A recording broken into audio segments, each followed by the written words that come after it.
हम जानते हैं कि हर चीज एटम से बनी है और दो या दो से ज्यादा एटम्स मिलकर मॉलिक्यूल्स बनाते हैं। इसी तरह हर जिंदा चीज भी मॉलिक्यूल से मिलकर बनी है और इन मॉलिक्यूल्स को हम बायोमॉलिक्यूल्स कहते हैं। बायोमॉलिक्यूल्स मैक्रोमॉलिक्यूल्स होते हैं, यानी कि साइज में बड़े मॉलिक्यूल्स जिनमें काफी अच्छी तादाद में एटम्स शामिल होते हैं। बायोमॉलिक्यूल्स हर जिंदा चीज के स्ट्रक्चर और फंक्शन में बुनियादी रोल अदा करते हैं और इन बुनियादी बायोमॉलिक्यूल्स के बगैर जिंदगी मुमकिन नहीं। किसी भी सेल के सारे स्ट्रक्चर और फंक्शन में बायोमॉलिक्यूल्स अहम तरीन किरदार अदा करते हैं। इन बुनियादी बायोमॉलिक्यूल्स में कार्बोहाइड्रेट्स, प्रोटीन्स, लिपिड्स और न्यूक्लिक एसिड्स शामिल हैं। कार्बोहाइड्रेट्स की बात करें तो कार्बोहाइड्रेट्स को हम ऐसे डिफाइन करते हैं कि पॉलीहाइड्रोक्सी एल्डिहाइड्स और कीटोन्स, यानी कि कार्बोहाइड्रेट्स आर पॉलीहाइड्रोक्सी एल्डिहाइड्स और कीटोन्स। पॉलीहाइड्रोक्सी मींस कि इनमें पॉली का मतलब होता है मैनी, बहुत ज्यादा, जिनकी तादाद काफी ज्यादा हो, और hydroxy means OH group, hydroxyl group, यानी कि इनमें बहुत सारे हाइड्रोक्सल ग्रुप्स होते हैं इन बायोमॉलिक्यूल्स में। इसके अलावा इनमें या तो एल्डिहाइड होगा। एल्डिहाइड एक ऑर्गेनिक कंपाउंड है जो एज अ फंक्शनल ग्रुप भी काम करता है और जिसका फॉर्मूला, जनरल फॉर्मूला ये है, जिसमें एक कार्बन होता है और एक साइड पे उसके अल्काइल कोई लग सकता है और हाइड्रोजन और ऑक्सीजन, जबकि कीटोन्स के दोनों साइड पर अल्काइल होता है। एल्डिहाइड और कीटोन में यह फर्क होता है कि एल्डिहाइड की एक साइड पे अल्काइल ग्रुप होता है, जबकि एक कीटोन की दोनों साइड पर एक अल्काइल ग्रुप हो सकता है। तो कार्बोहाइड्रेट जो होते हैं वो हाइड्रेटेड कार्बन होती है, यानी कि हाइड्रेटेड कार्बन मींस इनमें कार्बन होगा, हाइड्रोजन होगा और ऑक्सीजन होगा। अगर इनके जनरल फॉर्मूले की बात करें तो इनका जनरल फॉर्मूला है CnH2ON।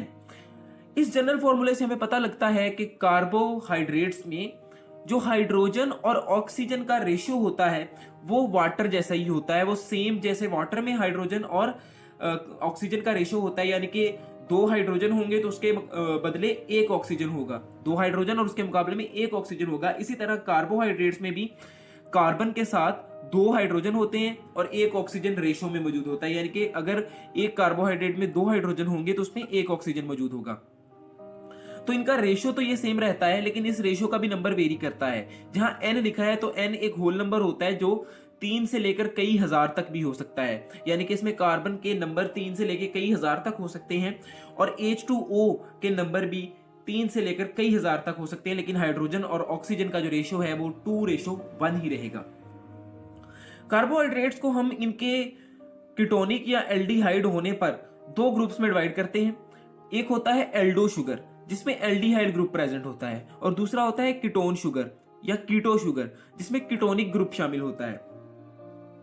एल्डिहाइड और एल्डो शुगर और कीटो शुगर में इस डिफरेंस के अलावा कि एक में एल्डिहाइड ग्रुप होगा दूसरे में कीटोनिक ग्रुप होगा, एक और डिफरेंस भी होता है कि एल्डो शुगर का जो कार्बोनाइल कार्बन होता है वो नंबर 1 कार्बन होता है, जबकि कीटोनिक शुगर का जो कार्बोनाइल कार्बन होता है वो कार्बन नंबर 2 होता है। जैसे कि इस एग्जांपल में देखें तो जो कार्बोनाइल ग्रुप होता है वो रेड कलर से यहां पर दिखाया गया है। कार्बोनाइल ग्रुप दरअसल में C डबल बॉन्ड O को हम कार्बोनाइल ग्रुप कहते हैं। तो अगर मैं एक एल्डो शुगर की बात करूं जो कि ग्लूकोज एक एल्डो शुगर की एग्जांपल है, अगर मैं इसका चेन स्ट्रक्चर ड्रा करूं, वैसे तो ग्लूकोज के 2 स्ट्रक्चर होते हैं, एक चेन स्ट्रक्चर और एक रिंग स्ट्रक्चर। यहां पर हमने एक चेन स्ट्रक्चर ड्रा किया है ग्लूकोज के एक मॉलिक्यूल का। तो ग्लूकोज एक एल्डो शुगर है। तो देखिए कि एल्डो शुगर में जो सबसे पहले कार्बन आता है, जो फर्स्ट कार्बन है वो कार्बोनाइल ग्रुप का कार्बन है, यानी कि ग्लूकोज और फ्रुक्टोज दोनों हेक्सोज हैं, यानी कि 6 कार्बन वाले कंपाउंड हैं। तो अगर मैं इनके कार्बन नंबर काउंट करूं तो 1 2 3 4 5 एंड 6, लेकिन जो फर्स्ट कार्बन है अगर मैं इनको नंबरिंग दूं तो दिस विल बी 1 2 3 4 5 एंड 6। तो जो फर्स्ट कार्बन है वो कार्बोनाइल ग्रुप वाला कार्बन है, यानी कि जो कार्बोनाइल ग्रुप का कार्बन है वो कार्बन नंबर 1 है एक एल्डो शुगर में। दूसरी तरफ फ्रुक्टोज है जो कि एक कीटो शुगर है। फ्रुक्टोज भी रिंग स्ट्रक्चर में और चेन स्ट्रक्चर दोनों में होता है, तो हमने इसका चेन स्ट्रक्चर ड्रा किया है। तो फ्रुक्टोज को देखें तो अगर इसके कार्बन भी इसमें 6 ही होंगे, नंबरिंग करें तो 1 2 3 4 5 एंड ये 6th वन। तो कार्बन नंबर 2 इधर कार्बोनाइल ग्रुप वाला है, जबकि एक एल्डो शुगर में कार्बन नंबर 1 जो था वो कार्बोनाइल ग्रुप का कार्बन था। इधर कीटो शुगर में कार्बन नंबर 2 जो है वो कार्बोनाइल ग्रुप का कार्बन है। आगे बात करते हैं कार्बोहाइड्रेट की टाइप्स के बारे में। तो कार्बोहाइड्रेट्स को हम मेनली 3 ग्रुप्स में डिवाइड करते हैं, जो कि है monosaccharide, oligosaccharide and polysaccharides. Monosaccharide में सिर्फ एक सब यूनिट होता है, जैसे कि ग्लूकोज है तो ग्लूकोज का एक ही सब यूनिट, ग्लूकोज का मॉलिक्यूल एक ही सब यूनिट पे कंसिस्ट करता है जिसमें 6 कार्बन होते हैं। इसी तरह फ्रुक्टोज भी एक ही सब यूनिट पे कंसिस्ट करता है। इनमें मोनोसैकेराइड्स में ज्यादातर 3 से लेकर 7 कार्बन होते हैं। इनको फर्दर हाइड्रोलाइज नहीं किया जा सकता। हाइड्रोलाइज टेक्निक हम यूज करते हैं कि वाटर की मदद से हमें किसी कार्बोहाइड्रेट मॉलिक्यूल को उसके सिंपलर सब यूनिट्स में डिवाइड कर लेते हैं, उसके सिंपलर सब यूनिट्स में तोड़ देते हैं। लेकिन मोनोसैकेराइड्स क्योंकि सबसे सिंपलेस्ट कार्बोहाइड्रेट्स हैं और इसलिए इनको फर्दर किसी और सिंपलर सब यूनिट में डिवाइड नहीं किया जा सकता, सिंपलर सब यूनिट में तोड़ा नहीं जा सकता, सिंपलर सब यूनिट में हाइड्रोलाइज नहीं किया जा सकता, क्योंकि ये पहले से ही अपनी सिंपलेस्ट फॉर्म में मौजूद होते हैं और इनका टेस्ट स्वीट होता है। जितने भी कार्बोहाइड्रेट्स हैं उनमें से सबसे ज्यादा स्वीट टेस्ट के मोनोसैकेराइड्स होते हैं, जैसे ग्लूकोज हो गया, फ्रुक्टोज हो गया। अगर हम ओलिगोसैकेराइड्स की बात करें तो मोनोसैकेराइड्स के जुड़ने से ओलिगोसैकेराइड्स भी बनते हैं और पॉलीसैकेराइड्स भी बनते हैं। अगर 2 से 10 मॉलिक्यूल्स के दरमियान मोनोसैकेराइड के 2 से 10 मॉलिक्यूल्स एक दूसरे के साथ जुड़ जाएं, एक दूसरे के साथ बॉन्ड बना लें, तो उन बॉन्ड्स को, उन मॉलिक्यूल्स को हम ओलिगोसैकेराइड्स कहते हैं। जिनमें सबसे ज्यादा इंपॉर्टेंट डाइसैकेराइड्स होते हैं, यानी कि जिनमें 2 मोनोसैकेराइड्स आपस में जुड़ते हैं। तो 2 से 10 जुड़ेंगे एक चेन में तो वो मोनोसैकेराइड्स की चेन ओलिगोसैकेराइड कहलाएगी। इनको हाइड्रोलाइसिस के जरिए, यानी कि जब पानी शामिल किया जाता है इनमें, तो इनका ब्रेकडाउन होता है और ये ब्रेकडाउन के बाद अपने जो सिंपलर सब यूनिट्स होते हैं मोनोसैकेराइड्स, उनमें कन्वर्टेड हो जाते हैं। क्योंकि ओलिगोसैकेराइड्स मोनोसैकेराइड्स के जुड़ने से ही बने हैं, तो मोनोसैकेराइड जब उनका जो जोड़ होगा उनको तोड़ दिया जाएगा, उसके बॉन्ड को तोड़ दिया जाएगा, तो मोनोसैकेराइड्स दोबारा अलग अलग हो जाएंगे और मोनोसैकेराइड्स हमें नजर आएंगे। ये मोनोसैकेराइड्स की निस्बत कम टेस्ट में कम स्वीट होते हैं। अगर पॉलीसैकेराइड्स की बात की जाए तो पॉलीसैकेराइड बेसिकली पॉलीमर्स होते हैं, यानी कि इनमें बहुत सारे सब यूनिट्स, एक जैसे सब यूनिट्स मिलकर एक पॉलीसैकेराइड बनाते हैं। इनमें हजारों मोनोसैकेराइड के यूनिट्स होते हैं और ये भी मोनोसैकेराइड को हाइड्रोलाइसिस के जरिए इनको मोनोसैकेराइड में कन्वर्ट किया जा सकता है और इनका कोई टेस्ट नहीं होता। मोनोसैकेराइड्स की बात को आगे बढ़ाएं तो आपको पता है कि मोनोसैकेराइड्स सबसे सिंपलेस्ट जो हैं कार्बोहाइड्रेट्स हैं। इनमें ज्यादातर 3 से लेकर 7 नंबर तक कार्बन मौजूद होते हैं और 3 से 7 कार्बन वाले ही जो मोनोसैकेराइड्स हैं वो नेचर में एग्जिस्ट करते हैं। 3 कार्बन वाले मोनोसैकेराइड को हम ट्राइओसिस कहते हैं, 4 कार्बन वाले मोनोसैकेराइड को टेट्रोसिस, 5 कार्बन वाले को पेंटोसिस, 6 कार्बन वाले को हेक्सोसिस और 7 कार्बन वाले को हेप्टोसिस। जो मोनोसैकेराइड्स हैं उनको फर्दर इन टाइप्स में डिवाइड कर दिया गया है according to the number of carbons they have, यानी कि जितने कार्बन होंगे किसी मोनोसैकेराइड में वैसी ही उसकी टाइप होगी। जैसे कि अगर किसी में 3 कार्बन है तो उसको ट्राइओस कह देते हैं और अगर किसी में 7 कार्बन है तो उसको हेप्टोस कह देते हैं।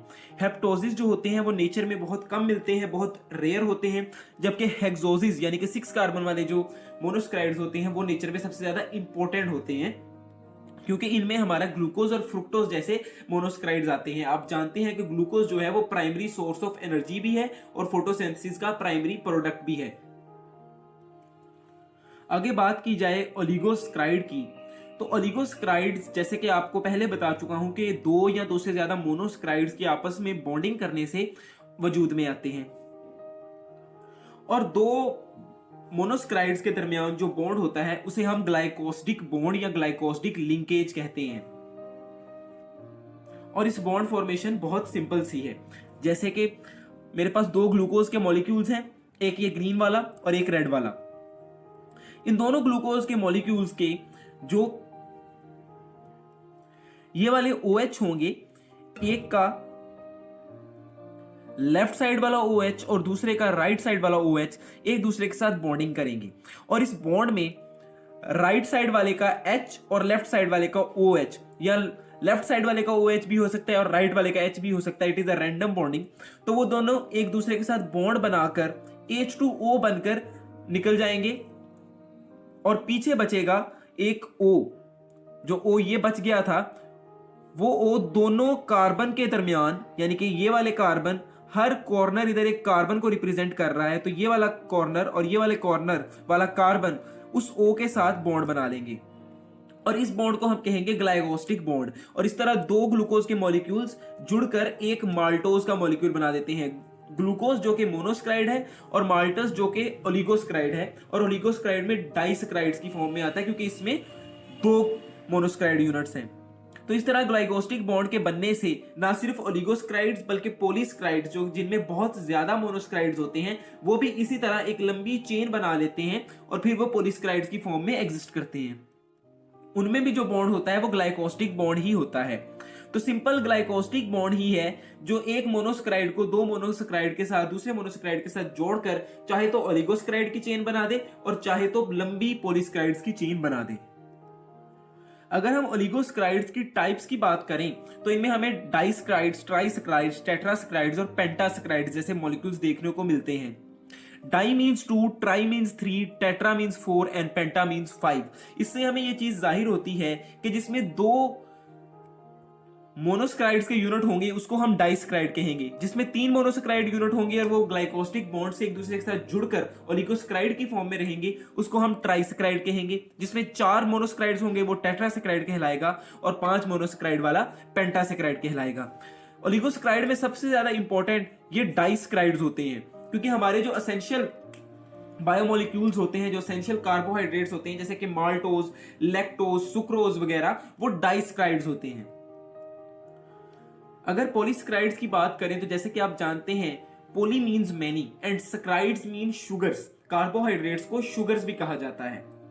तो पॉलीसक्राइड मीन के इसमें बहुत सारे शुगर मॉलिक्यूल्स यानी कि कार्बोहाइड्रेट्स यानी कि मोनोसक्राइड के बहुत सारे मॉलिक्यूल्स एक दूसरे के साथ चेन की फॉर्म में लगे होते हैं वाया ग्लाइकोस्टिक बॉन्ड्स, और उन्होंने एक पॉलीमर यानी कि एक लंबी चेन बनाई होती है और उस चेन को हम पॉलीसक्राइड्स कहते हैं।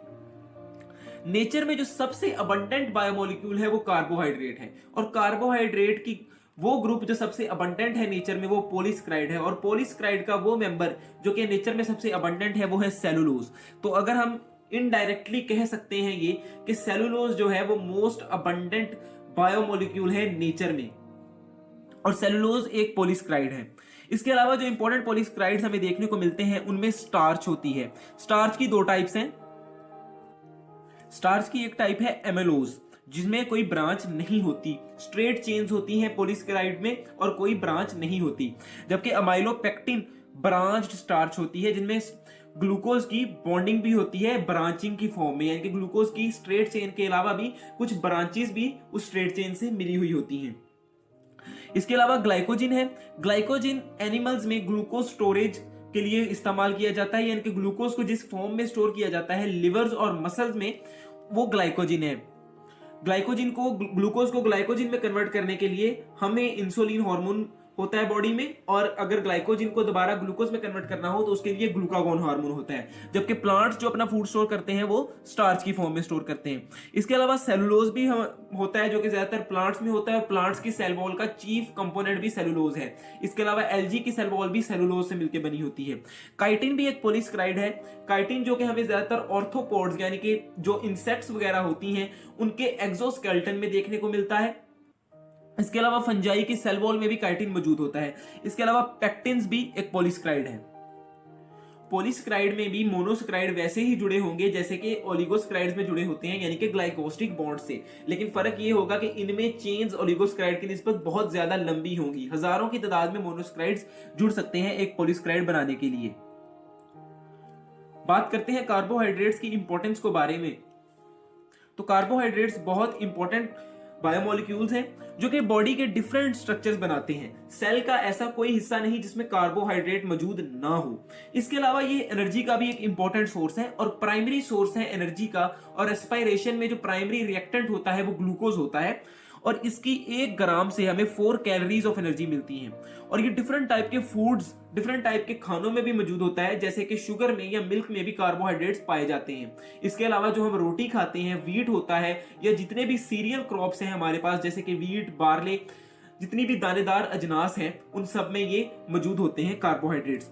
इसके अलावा कार्बोहाइड्रेट्स कई इंपॉर्टेंट कॉन्जुगेटेड मॉलिक्यूल्स बनाते हैं। कॉन्जुगेटेड मॉलिक्यूल्स हम उन मॉलिक्यूल्स को कहते हैं जो दो बायोमॉलिक्यूल्स के मिलने से बनते हैं, जैसे कि ग्लाइकोप्रोटीन्स जो कि कार्बोहाइड्रेट और प्रोटीन्स के मिलने से बनता है, और इसके अलावा ग्लाइकोलिपिड्स।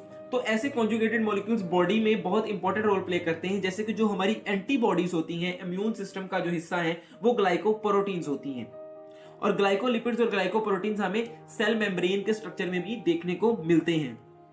इसके अलावा ग्लूकोज जो कि एक मोनोस्क्राइड है, हेक्सोज है, कार्बोहाइड्रेट है, वो फोटोसिंथेसिस का बहुत इंपॉर्टेंट प्रोडक्ट है और मेन सोर्स ऑफ एनर्जी भी है एनिमल्स के लिए, और मेन फूड प्रोडक्ट है प्लांट्स के लिए।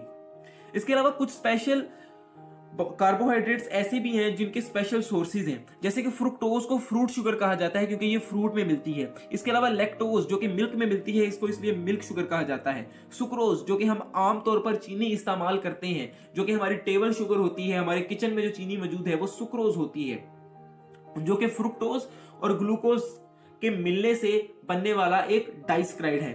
इसके अलावा ग्लैक्टोज जो कि ब्रेन शुगर होती है, ब्रेन जिस फॉर्म में एनर्जी लेता है वो ग्लैक्टोज की फॉर्म में होती है।